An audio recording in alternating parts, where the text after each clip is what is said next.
Gokil. Ini euforia orang-orang nyambut iPhone 14 series itu udah kayak pas Apple ngerilis iPhone X tahun 2017 lalu. Ditambah lagi pandemi udah mulai ngilang, jadilah orang-orang pada antri. Dan kebetulan kemarin Fahmi bareng Mas Mobi, pokoknya kurang lebih ada 10 tech reviewer itu diajakin iColor ke Singapura buat lihat langsung suasananya.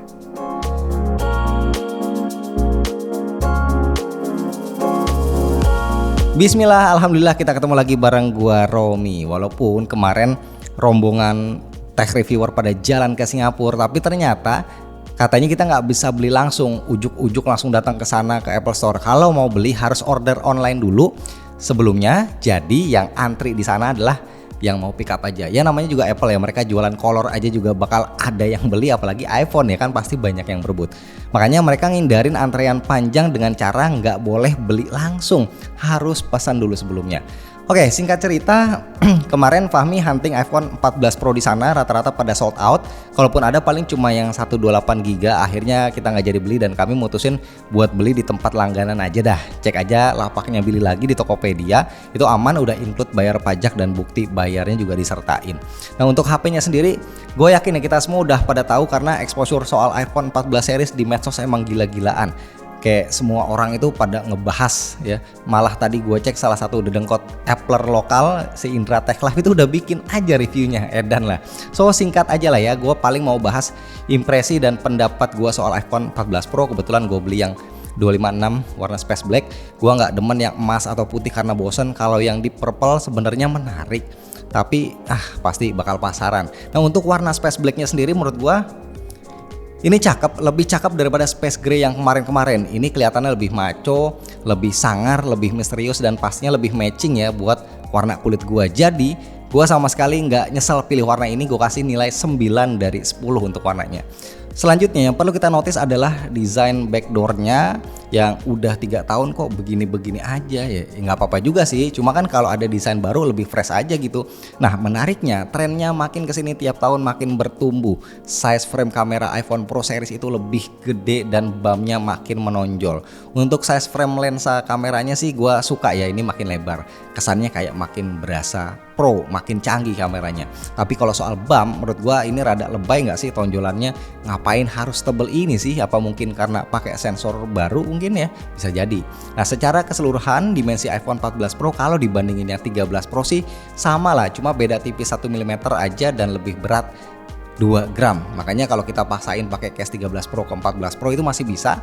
Posisi tombol-tombolnya juga sama, cuma tetap nggak presisi ya karena dimensi kameranya kan beda.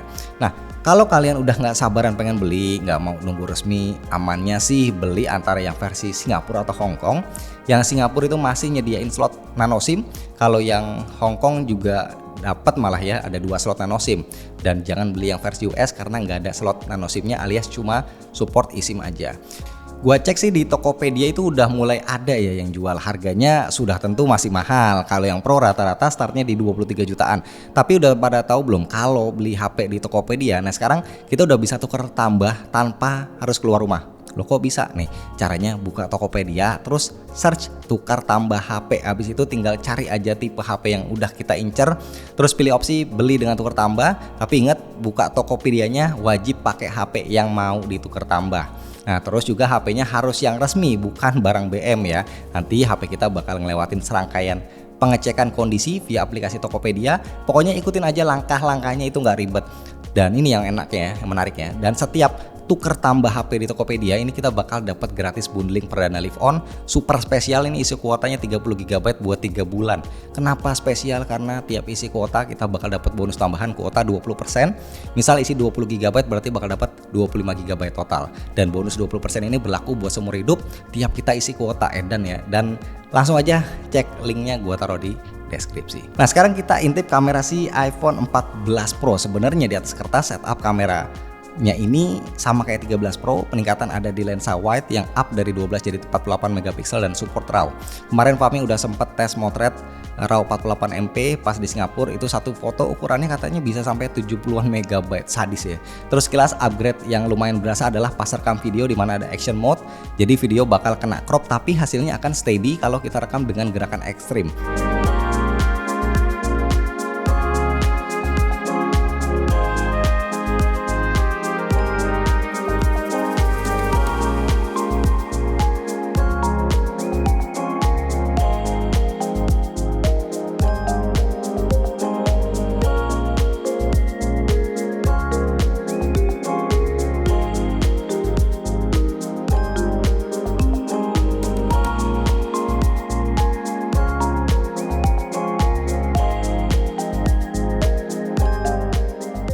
Tapi sayangnya penyakit iPhone dari tahun ke tahun, yaitu flare alias pantulan cahaya, ternyata masih ada, belum ada obatnya.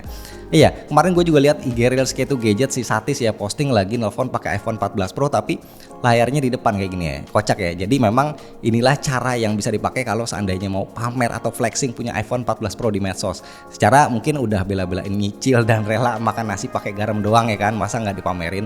Yes, layar emang jadi pembeda yang paling kelihatan antara 13 Pro dan 14 Pro. Secara sekarang poninya udah ganti jadi Dynamic Island yang mana sekarang udah dinamis dan lebih berfaedah buat multitasking atau shortcut, nggak cuma sekedar poni biasa.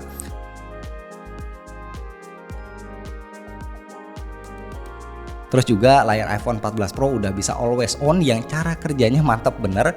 Jadi AOD di iPhone 14 Pro itu semua area layarnya tetap nyala, tapi intensitas brightness dan warnanya kayak dikurangin. Jadi wallpaper yang kita pasang bakal tetap kelihatan jelas. Gua demen yang begini. Last but not least adalah spek on paper. Tapi ini kita tutup mata aja lah ya. Dia udah pakai Apple A16 Bionic yang mana A15 Bionic juga masih overkill sih sebenarnya. Beda di fabrikasi aja, yang A16 udah 4 nanometer. Terus kapasitas RAM dan storage masih sama dan baterainya ningkat, kurang lebih naik 100 mAh. Udah, kayaknya segini aja dulu buat first impression dari gua, nggak usah lama-lama. Abis ini gua kayaknya pengen ngundang Indra lagi nih buat bincang-bincang soal iPhone 14 series, dan Fahmi juga harusnya nanti bakal bikin video buat yang iPhone 14 yang biasa. So kalian tungguin video kita selanjutnya. Thank you.